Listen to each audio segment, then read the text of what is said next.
TV सत्यमेव व्रतम।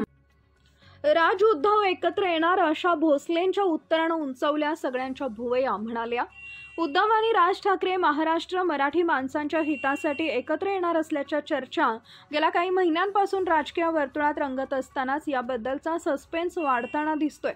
यावर आता वेगवेगळ्या क्षेत्रातील दिग्गजांनी ही प्रतिक्रिया द्यायला सुरुवात केली आहे। अशातच ज्येष्ठ गायिका आशा भोसले यांनी या संदर्भात केलेल्या वक्तव्याची जोरदार चर्चा सुरू आहे। बॉलिवूडमधील दिवंगत संगीतकार R.D. बर्मन यांच्या जयंतीनिमित्तानं त्यांच्या निवासस्थानी त्यांना अभिवादन करण्यासाठी आशा भोसले तिथं पोहोचल्या होत्या। यावेळी त्यांनी राजकीय प्रश्नांवर दिलेल्या अराजकीय उत्तरांची चर्चा सुरू आहे। आशा भोसले R.D. बर्मन यांना अभिवादन करण्यासाठी त्यांच्या निवासस्थानी आल्या होत्या।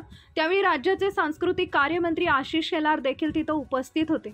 याचवेळी आशा भोसले यांनी प्रसारमाध्यमांशी संवाद साधला। माध्यम प्रतिनिधींनी त्यांना सध्याच्या राजकीय क्षेत्रातल्या चर्चेवर प्रश्न विचारले। यावर मी फक्त आशिष शेलार यांनाच ओळखते, इतर राजकारण्यांना मी ओळख नाही, असं उत्तर त्यांनी यावेळी दिलंय। मनसे अध्यक्ष राज ठाकरे आणि आशा भोसले यांचे घरचे आणि जिव्हाळ्याचे संबंध आहेत। मराठी भाषा गौरव दिनाच्या निमित्तानं मनसेकडून शिवाजी पार्कमध्ये अभिजात पुस्तक प्रदर्शन कार्यक्रमात राज यांनी आशा भोसलेंना निमंत्रित केलं होतं। त्याआधी दोघांमध्ये झालेल्या संभाषणाचा किस्सा आशा भोसलेंनी सांगितला होता। मराठी भाषा इतकी गोड लवचिक आहे, मदाचा थेंब कानात पडल्यानंतर ओंघळत हृदयापर्यंत जाऊन पोहोचतो अशी ही भाषा आहे। या भाषेला दुधारी तलवारही आहे आणि अवधान जर नाही ठेवलं तर काहीही अर्थ निघून जातो। रस्व दीर्घ सगळं काही पाहावं लागतं। 4-5 दिवसांपूर्वी मला राज ठाकरेंचा फोन आला। ते फार उत्साहात होते।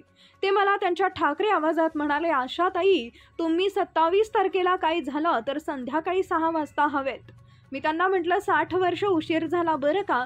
त्यावर त्यांनी काव्य वाचन करायचं आहे आणि जरूर यायचंय असं सांगितलं। असा किस्सा आशा भोसले यांनी सांगतात सर्वांना हसू अनावर झाले।